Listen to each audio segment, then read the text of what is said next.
Jai Radha Madhava Kunja Bihari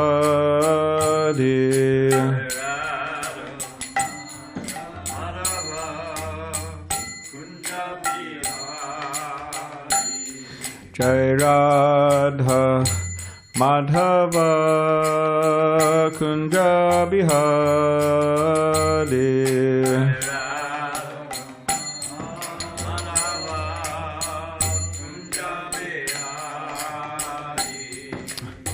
Gopi Jana Vallabha Girivaradari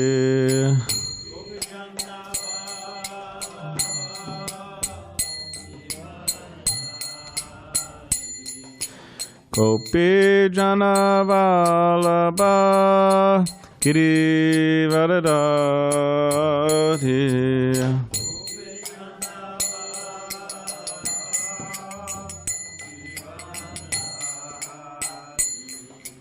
Yashoda Nandana Brajajana Ranjana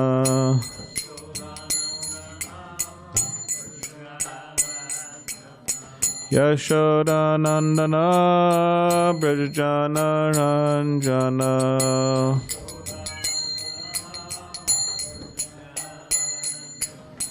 Yamuna Tira Vanachari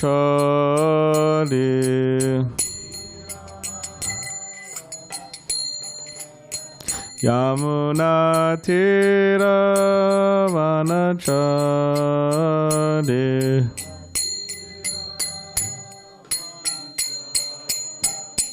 Jaya Radha Madhava Kunja Bihari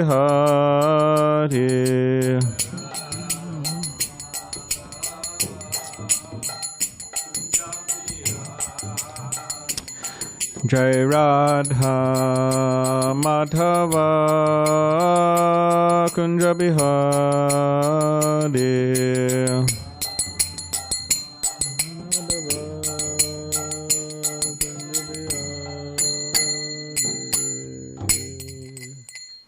Jai Vishnupad Paramahamsa Parivrajacharya Ashtatadashatta Shri Srimad Bhakti Swami Prabhupada Ki Jai Jai Om Vishnupad Paramahamsa Parivrajacharya Ashtatadashatta Shri Srimad Srila Bhakti Siddhanta Saraswati Thakur Prabhupada Ki Jai Ananta Koti Vaishnava Vrinda Ki Jai Namacharya Srila Haridas Thakur Ki Jai Prem Sakaho Shri Krishna Chaitanya Prabhu Nityananda Shri Advaita Gadadhar Shivasari Gaura Bhakti Vrinda Ki Jai Shri Shri Radha Krishna Gopa Gopinath Shama Kund Radha Kund Giri Govardhan Ki Jai Vrindavan Dham Ki Jai Navadvip Dham Ki Jai Ganga Yamuna Mai Ki Jai Tulsi Maharani Ki Jai Bhakti Devi Ki Jai Samaveta Bhakti Vrinda Ki Jai Do Govardhan Dham Ki Jai. All glories to the assembled devotees, all glories to the assembled devotees, all glories to the assembled devotees. Take over the Premanandi.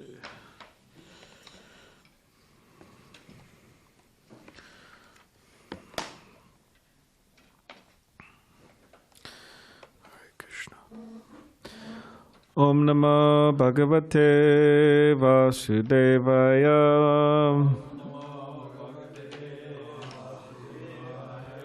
Om Namo Bhagavate Vasudevaya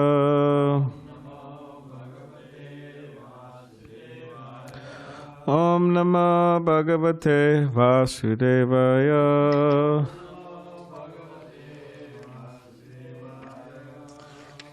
So, Srimad Bhagavatam, 9th Canto, Liberation, Chapter 6, The Downfall of Saubhari Muni. I can't see the board. What does it say up there, Govardhan? 649. Okay, that's what I thought.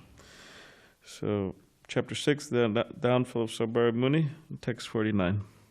So please repeat after me. Sa kadachid upasani na Atmapanavam Atmanaha Tadarsha Pahi Bahu Richacharo Mina Sangha Mina Sangha Samutitam Sakadachit Upasina Atmapa Navam Atmanaha Tadarsha Bhavir Charo Mina Sangha Samutitam Sakatachit Upasina Atmapanavam Atmanaha Tadarsha Bhavir Charo Mina Sangha Samutitam Sakadachit Upasina Atmapanavam Atmanaha Tadarsha Bhavir Charo Mina Sangha Samutitam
Any online reciters? Okay. Saha, he, Saubhari Muni. Kadachit, one day. Upasinaha, sitting down. Atma apanavam, degrading oneself from the platform of tapasya. Atmanaha, self-caused. Tadarsha, observed. Bahu charaha, Saubhari Muni, who was expert in chanting mantras. Mina Sangha, the sexual affairs of fish. Samutitam, caused by this incident. Okay. Translation. Thereafter, one day, while Saubhari Muni, who was expert in chanting mantras, was sitting in a secluded place, he thought to himself about the cause of his fall down, which was simply that he had associated himself with the sexual affairs of the fish. Purport. Vishwanath Chakravarti Thakur remarks that Saubhari Muni had fallen from his austerity because of a Vaishnava aparad. The history is that when Garuda wanted to eat fish, Saubhari Muni unnecessarily gave the fish shelter under his care. Because Garuda's plans for eating were disappointed, Saubhari Muni certainly committed a great offense to a Vaishnava. Because of this Vaishnava aparad, an offense at the lotus feet of a Vaishnava, Saubhari Muni fell from his exalted position of mystic tapasya. One should not therefore impede the activities of a Vaishnava. This is a lesson we must learn from this incident concerning Saubhari Muni. Om Jnanatipadandasya Gananjana Shalakaya Chakshulanamaditanmaya Tasmai Shri Gurave Namaha Makam Karitavachalam Pangam Langayate Grimya Kripatamaham Bande Shri Gurun Diditarinam Vanchal Gopadabishta Kripa Sindhubevacha Patitanam Pavanebhyo Vaishnavebhyo Namo Namaha. Jai Shri Krishna Chaitanya Prabhu Nityananda Shri Advaita Gadadhar Shivasari Gaura Bhaktivinoda Hare Krishna Krishna Krishna Hare Hare Hare Rama Rama Rama Hare Hare. Translation again. Thereafter, one day, while Saubhari Muni, who was expert in chanting mantras, was sitting in a secluded place, he thought to himself about the cause of his fall down, which was simply that he had associated himself with the sexual affairs of the fish. So as we've been hearing, the great mystic Saubhari Muni, meditating under the Yamuna, great controller of his mind and senses, had material desires enter his heart, and therefore he lost control of his mind and senses and acted on those material desires. He submerged out of the water of the Yamuna and wanted to marry, and he did. First of all, he wasn't in very good shape, wasn't looking very nice, so by his mystic power he made himself more handsome than anyone really around, and so handsome that even celestial women would have a hard time resisting him. And after that, he went forward with his scheming, and he married 50 princesses and had how many children? Yes, 100 sons with each one. So he really entered into his materialistic life, forgetting all of his austerity. And now, trying to satisfy his desires, which, as it was explained in earlier verses, is like throwing ghee onto a fire. It keeps on getting bigger. It's never satisfied. So now he's sitting and he's thinking, what happened? What happened to me? How did I get to this situation? I mean, maybe he's looking out and he's seeing his family of 5,000. What happened? I was a great controller of my mind and senses. I was a yogi. I was detached. What happened? And what happened was that Saubhari Muni, he offended a great devotee. We have our Garuda here. He offended Garuda. Garuda, he's one of the only ones that I could know of that are pure Vaishnavas. Maybe I don't know of any others actually, but his diet is not vegetarian. He has fish. That's his type of body.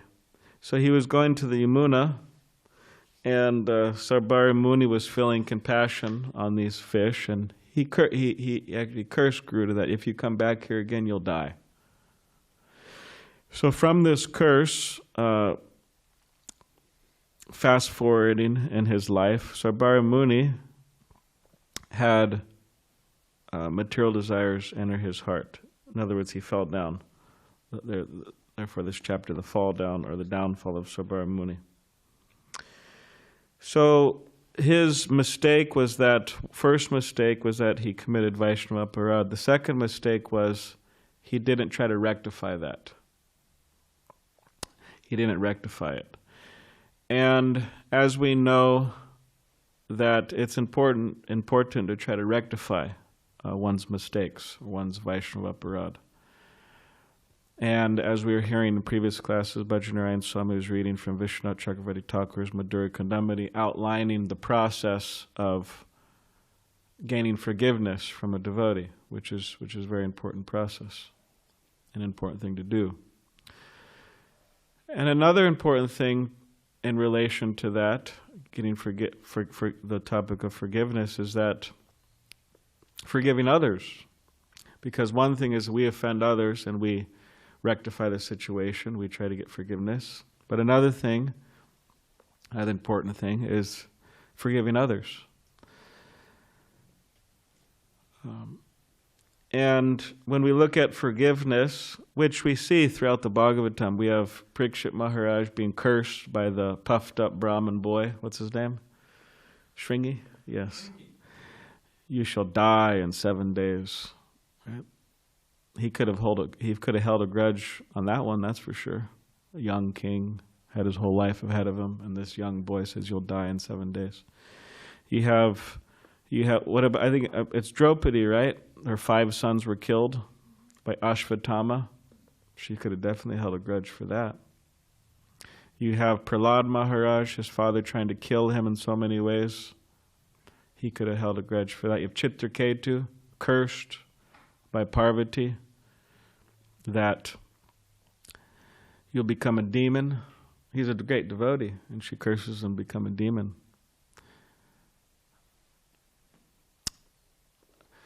You have in the night where we're just reading, Ambarish Maharaj, Durvasa Muni tried to kill him by creating this demon and kill. So you have so many cases within the Bhagavatam of, you have Haridas Thakur, you have Nityananda Prabhu, Haridas Thakur being in 22 marketplaces, Nityananda Prabhu attacked by Madai. So you have so many cases where people were just really big offenders, like extreme offenders. And these cases of all these devotees forgiving them, or you could say not holding grudges. Of course, these are powerful, pure devotee Vaishnavas that we cannot imitate, but at least we could try to follow. And that's the principle, to try to follow in their footsteps. So when we look at forgiveness, in terms of definition,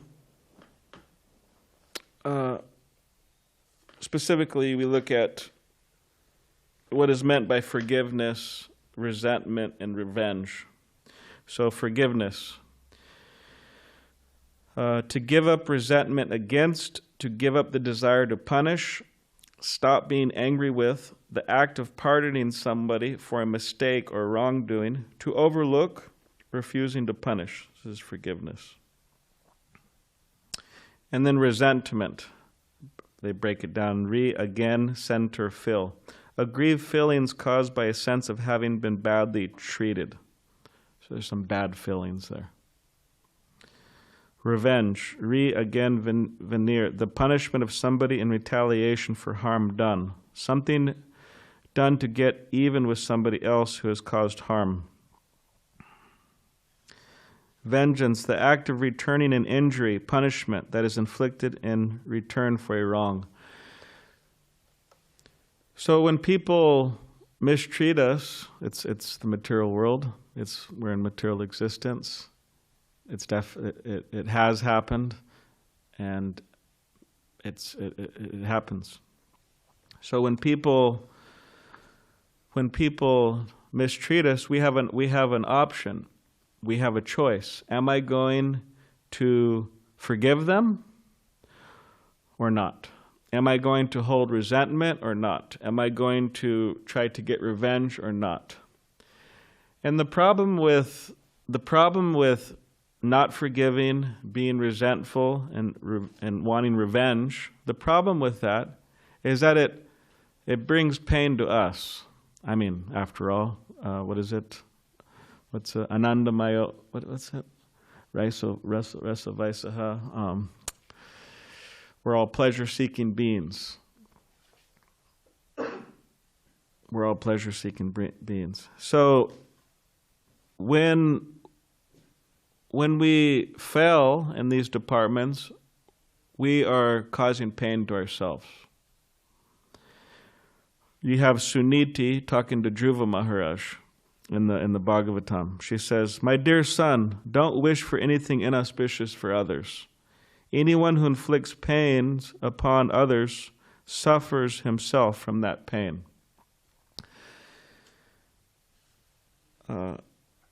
You have our friend, he was a friend of ISKCON actually, down there in South Africa. And you have our friend Nelson Mandela. I think,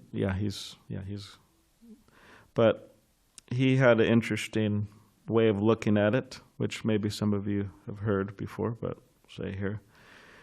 That resentment is like drinking poison and hoping the other person will die. So when we fail to forgive people, what happens is the offender, the person who has offended us, holds space within our consciousness. The person actually lives there within us. Or we carry that person in our mind, or carry that person in our heart. And in a sense, because we do that, that person has control over us. And what does that mean? That person has control over how we're feeling. What does it mean when somebody has control over you? Part of it is they make you feel a particular way. They make you feel terrible, for example, in this case. So in this way, it causes us pain. So it's a very heavy thing to carry, actually. What to speak of if there's numerous offenders. We're carrying all of these people in our consciousness. So we need to set ourselves free if we have any of that going on. And it's interesting because if you look at our scripture, there, like I just mentioned, all of these great personalities and the examples they gave, and the examples of they gave in relation to forgiveness, not holding grudges. It's part of our tradition. So, in other words, it's what we believe. But one thing, which is not easy, it's a mission. It's a whole. It takes a while to, in a sense, become what we believe. In other words, that to become what we believe. There's an example of this, of the Amish. Everybody knows Amish, right? So maybe some of you remember, but of course, maybe some people don't know, but the Amish are a Christian group who believes in self-sufficiency. Does a pretty good job in that regard, I think. They live on farms, travel by horse and buggy, and do not use electricity. So, in 2002, a man came to their school and killed 6 of their children. I don't know if anybody remembers this, but and after this happened, the Amish, the group, they immediately after that happened, they publicly forgave the murderer and offered to support his wife and take care of her. Because the guy, he killed himself after he killed the children. He killed himself. So then shortly after this, there was a sermon given in the National Cathedral in Washington, and in a sense, from a perspective, this sermon answers this question. In other words, how is it that the Amish reacted in such a way? So this is a quote from there. Do you remember how remarkable it was that the Amish men and women in Nickel Mines, Pennsylvania, forgave the killer of their children and embraced the killer's wife? There was no indication of any deep struggle in arriving at their amazing decision. They had been preparing for that act of forgiveness for a whole lifetime. It was built into their practice as people who forgive. It wasn't a decision, it was who they had become. So, 2 important points to meditate in relation to this is one, it was built into their practice as people who forgive. This is what they stand for. And it wasn't decision, it was who they had become. So their particular system of belief, they became that.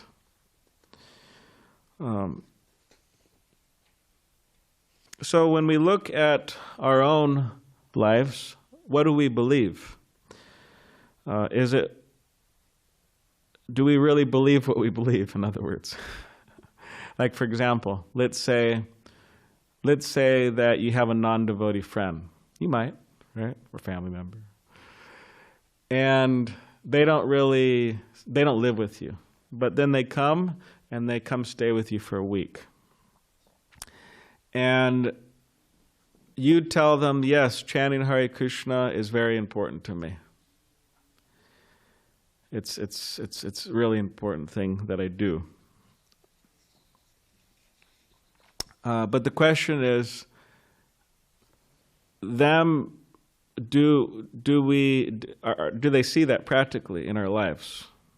Or is it that we're engaged in so many other things and not chanting? Or we say scripture is very important to me.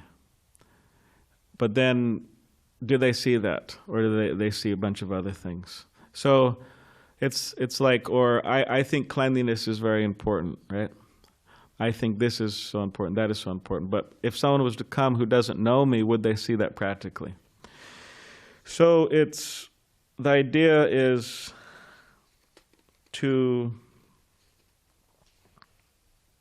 try to integrate what we believe into our lives, and that it becomes part of our life. That's the idea. And when we think about forgiving others, there's one quote. This is from, God knows who this is. Forgive me, I don't know you. But got a good quote here, so we'll quote you. That's the actual etiquette. When you quote someone, you should say who you're quoting. But this is Louis B. Smeds. Okay, thank you. So his quote is, it's a good quote. So when we talk about forgiving someone, it's a lot easier to forgive someone. For example, like it would be very difficult to forgive Shringi or Hiranyakashipu or Ashvatthama or Durvasa Muni or all of these people. Or it'd also be very difficult to forgive this insane man, right? Come and kill children. So this quote here gives some good point in relation to this. And we do not usually have a gigantic monster to forgive. We have a weak, needy, and somewhat stupid human being. When you see your enemy and yourself in the weakness and silliness of the humanity you share, you will make the miracle of forgiving a little easier. But still, it's difficult. We're in Kali Yuga, right? Last time I checked, there's some people who say we're in Satya or something, right? Isn't there some group like that? We're in Satya Yuga. I'm not sure what they're smoking, but not from what I could see, and not from what the scripture says. Okay, but it's still difficult. We may have that experience. It's difficult. It is. It's not easy. Lack of forgiveness is a symptom of Kali Yuga. So this is a quote from Journey of Self-Discovery. Truthfulness, cleanliness, and forgiveness are all decreasing. Formerly, if someone did something wrong, the other party would forgive him. For example, Arjuna was tortured by his enemies. Yet still on the battlefield of Kurukshetra, he said, "Krishna, let me leave. I don't want to kill them." Because some people, after what happened to Arjuna, they'd be, all right, I've been waiting for this point. I'm going to annihilate all these people, but Arjuna, he just said, I want to leave. This is forgiveness. So religion, truthfulness, cleanliness, forgiveness, mercifulness, duration of life, bodily strength, and memory, these 8 things will decrease, decrease, decrease, decrease. When you see these symptoms, you should know the age of Kali is making progress.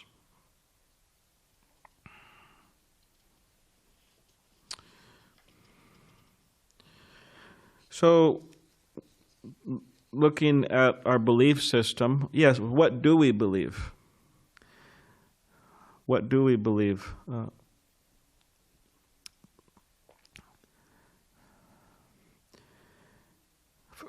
For example, in relation to forgiveness, we may have a certain concept of forgiveness, a certain belief system, which is actually preventing us from forgiving people. Like, for example, we have rules that determine if it's okay to forgive someone or not. I'll forgive if he apologizes, for example. That's a belief system. I could forgive if he wasn't my brother. The guy it was somebody else, I forgive him, but because he's my brother, not forgiving him. Or my sister, not forgiving. It takes time to forgive. So these are different belief systems that people have that, or we may have, that prevent us.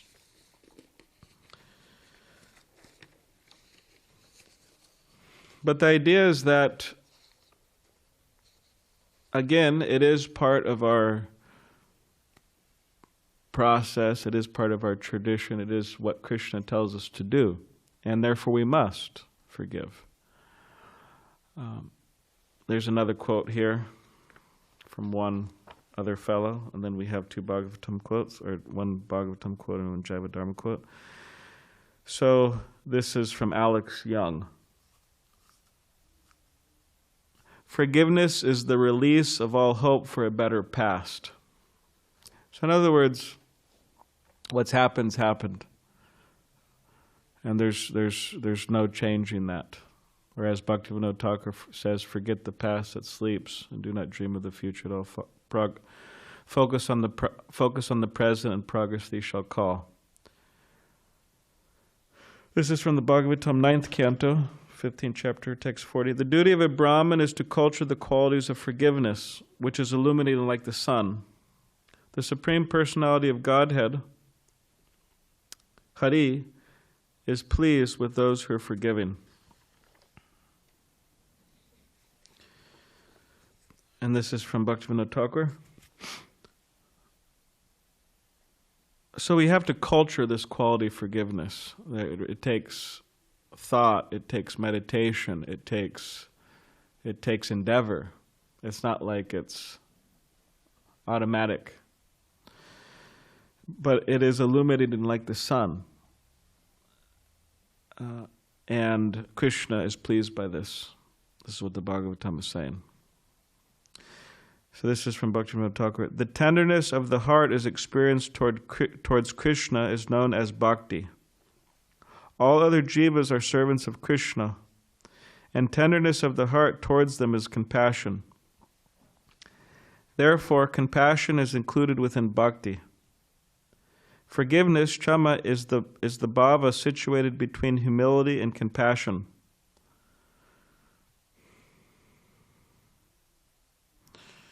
I am so wretched and insignificant myself, so how can I inflict punishment upon others? When this attitude combines with compassion, forgiveness appears automatically.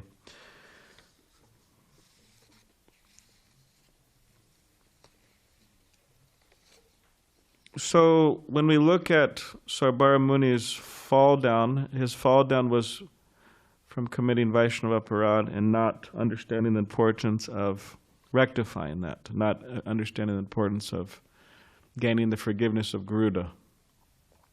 He couldn't see that. So in our own lives, we should be very careful that if we offend someone, we should make our endeavors to beg their forgiveness and achieve that forgiveness. And without doing that, I don't think we're going to become like Saubhari Muni, marrying 50 wives or something like that. Never know, maybe over lifetimes. But material desire will bother us. We won't really be able to develop a taste for chanting or any other things. And we'll suffer from that offense. So, similarly, when when somebody offends us or when someone mistreats us, then it's important to forgive that person, because that is also a very heavy thing to carry. So we should try to strive to follow these two things. To one, if we offend others, to beg their forgiveness, achieve their forgiveness. And two, and if someone mistreats us, we should forgive them. And in this way we could have of course, by also becoming fully Krishna conscious, we get a very blissful, as Krishna wants us to be blissful, pleasing Krishna. Okay, does anybody have any question? Yes, Bhajanarayan Swami, I think there's a mic right there.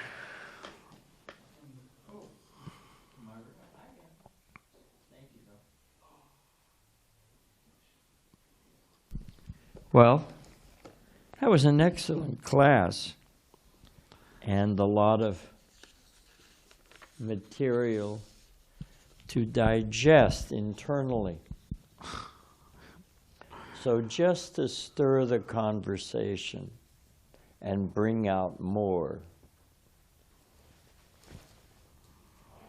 And you made the point, quoting Nelson Mandela, that it shouldn't be a automatic quid pro quo that you apologize, therefore I'm obliged to forgive. And even if you don't, because even if you don't apologize, I don't want to summarize your class, but it affects me. It's like drinking poison. We should understand. There's so many stories with Prabhupada. Well, Prabhupada saying I must have offended him in a previous life. Now he's coming in this life to take revenge. So there's so many reasons to automatically forgive, regardless of what the other person does. Yeah. Okay. I accept that. But sometimes, and I'm kind of working that out in my own mind,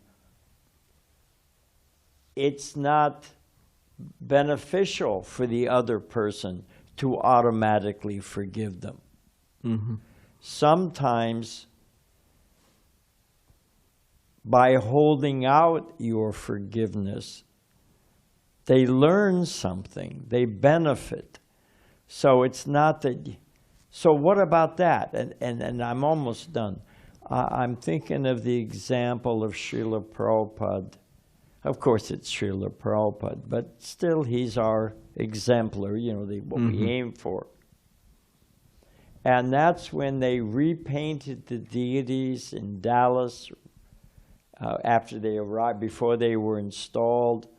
And then they went to install them, and the paint wasn't dry. It was all tacky, and and they changed the way the deity. Prabhupada was furious. And he got so heavy. Satsuma Maharaj told me, and those who've been around have probably heard it. Prabhupada was so heavy with him, he almost came to tears. And he told me personally that, and everything he said, well, they did it in New York, and well, Bhardraj said, it's like somebody jumps off a cliff, you should too. So Prabhupada didn't give him an inch. He got heavier and heavier and heavier. And then when Satsuma Maharaj came to the point, he was the local GBC, he came to the point of saying, Prabhupada, I am just a fool. Prabhupada broke him down psychologically. And he said it was just like a summer storm. It'll start and then it just stops. He said Prabhupada's mood just switched completely. He was forgiving, he was understanding. Prabhupada wanted to bring him to the point of recognizing he was a fool. So I don't know if it's exactly applicable, but it's not in every circumstance, regardless of what the other person has done or does, apologizes or not, we're not always obliged. There's other reasons for not forgiving. But are we on Prabhupada's level? All that. So that's kind of, I don't know if that helps you. All right. I'd be interested to see how you fill in those spaces. Well, yeah, when you're mentioning Satsri Goswami, I was thinking about Brahmananda. And Brahmananda did something. Brahmananda did so many wonderful things to please Srila Prabhupada, but there was a time it's a few times where, naturally a disciple does something incorrect. But Srila Prabhupada one time told him, "I am withdrawing my mercy." And then at that particular point, Brahmananda felt, he said he felt it, and he started to cry. But Srila Prabhupada was doing that, like you said, he was doing that to teach him something. Just like Brahmananda was part of that group of sannyasis who were preaching that Prabhupada was God and this and that. And then Prabhupada, he punished them and he sent them out preaching and kind of ostracized from the society. Of course, from that, Indriyamna Swami came. They met Indriyamna Swami, and so many wonderful things came from that. But you could say that the punishment, the anger, the different feelings that Srila Prabhupada had for his disciples, he would use those as tools to benefit the person, to teach them something. He always wished them well. Internally within his heart, Srila Prabhupada always wished them well. But he used those as a tool to try to rectify them and help them advance. Just like you have Chaitanya Mahaprabhu, we were discussing, and the Rath Yatra. King Prataparudra was there, and Lord Chaitanya, externally, he was displeased with them, but it says internally he was satisfied with them. It's a little different, but the idea is that Prabhupada was always wishing well, but he would engage these things as tools. So that's there. That's something that comes to my mind. That's good. Yeah. Any other thing? Question? Comment? Okay, we have Trivita Prabhu and Joe, then Mukunda Charn Prabhu. Let's see if we could fire them off. Yeah, one thing that came to mind, maybe you could comment on this, is that Saubhari Muni, for all of his expertise in yoga and all of these things, he was an abject fool.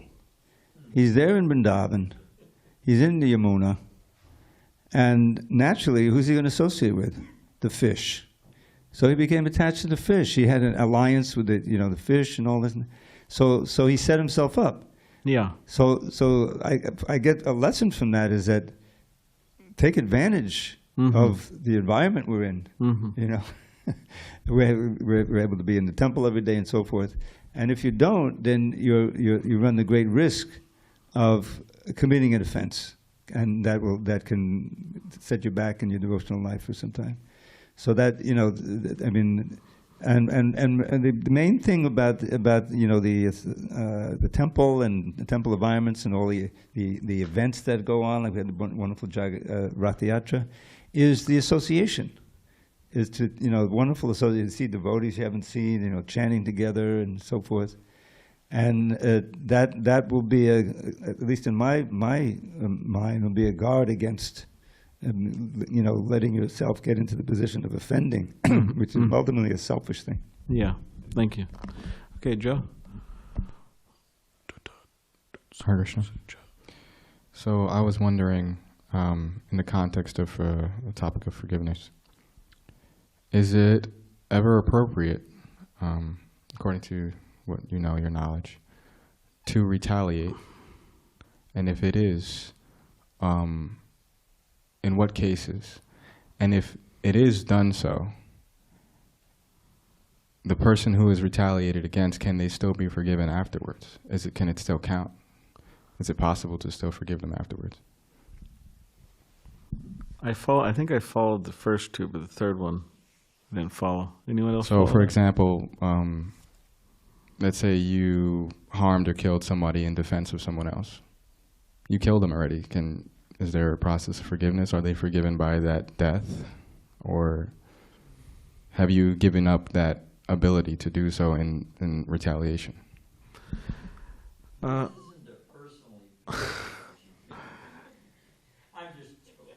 Yeah. Well,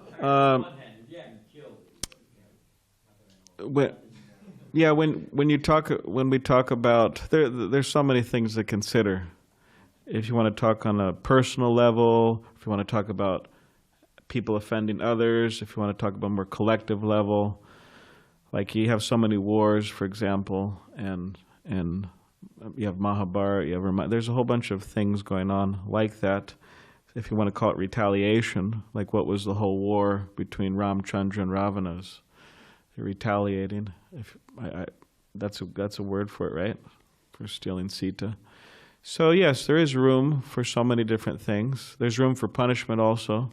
The Kshatriyas in society punish people, but it's for their rectification. So, but the main principle is that yes, under every circumstance, you could say practically, it is healthy and beneficial to forgive, because again, it's carrying that. Krishna doesn't want us to carry it.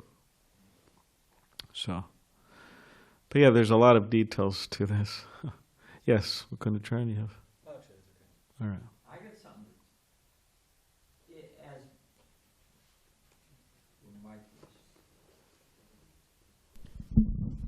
As Balaram was saying,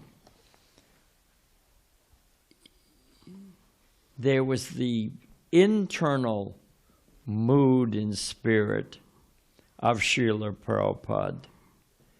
He always wished the people, those, Brahmananda, he wished them well. But he had another external mood for teaching. So we can have an internal mood, and Balaram mentioned of a Kshatriya, and sometimes to protect people, you have to kill someone, or to save them from their next life. If you murder somebody, that's a reaction you carry for so many lives. And if you're executed for that, you're absolved of the penalty. So, of the karmic reaction. You took their life, you give up your life. So on one hand, for a Kshatriya king to kill a murderer, to have a murderer executed, is an act of mercy. You follow? Because then in their next life, next life after that, they don't have to carry it. They pay the price right now by giving up their life, and they're absolved of the reaction. So it depends on intent. Now, we have to act according to Shastra. Putin may think here we go political, but Putin may think that he's acting for the benefit of the Russian people, restoring the Russian Empire. And I don't want to wade into all that stuff. As an example came into my mind. But you have to act according to Shastra. And that's how you measure. But your intent matters. You can live in two worlds. By that I mean, you can act in a heavy way, but internally you're just wishing them well. Like Trump. To balance the thing, we got our, Trump may think that he's doing good, but he's cut off Granny's Medicare, So you can't just you can't just think, oh, well, this is what I know is good. You have to know what's good. You have to hear from the saintly persons. You have to hear from Shastra. You have to hear from your spiritual master. if they all agree this is good, then to further that good, you may have to, like a king, kill somebody. I don't know if that helps at all, but as Balaram was saying, there's it depends on intent, motivate. Do you wish are you trying to teach them? Or are you actually, I want to dance on your ashes? What's the mood? Yeah. Okay, take it. But not you, Bhakti Joe, okay? No, I am just joking. One thing, just in addition to that, I was thinking, you have Ashvatthama, and he just ruthlessly killed Draupadi's sons. He broke all Kshatriya codes, like really, like low class. And so there was a whole discussion between Draupadi and Arjuna and Krishna. What should we do with this person? Should we kill this person? How should we punish this person? And interesting enough is Ashvatthama, or Draupadi, so just a quite amazing answer she gave. She said, well, I don't want you to kill him because although he killed my sons, he just killed my son. I don't want you to kill him because as a mother, I know what it feels like now to have my sons killed, so I don't want his mother to experience that. Of course, that was one angle of vision. You had Arjuna's angle of vision, you had Krishna's angle of vision. So they're all discussing like that. So we could see how things could become very intricate. So, all right. So it's a great day to go out and distribute books and do Harinam and do all types of wonderful things like that. So we wish everybody well in that regard. Srila Prabhupada ki jai. Hare Krishna.